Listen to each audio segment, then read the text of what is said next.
एक grand opening करसा जिस विच बेहतरीन किस्म दी आफरा लगिया पिया सन। हाजी साहब आखने कि इंसान की जिंदगी ते दो वजह तो बदलाव आना है, या उसकी जिंदगी कोई आ रहे कि उसकी जिंदगी च बदलाव आना है, या उसकी जिंदगी कोई चला जुले तो बदलाव आना है। माशाल्लाह जी हाजी साहब ने कपड़े के कारोबार में भी बदलाव आया है।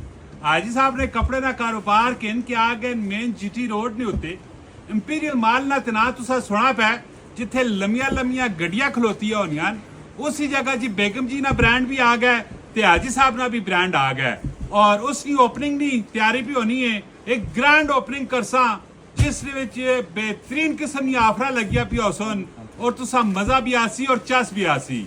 और इस जगह चे बच्चे की पैदाश तो कहन के बच्चे की मौत टुकड़ी हर एक चीज तुसा मिलसी और बहुत ही सस्ते दामा च मिलसी।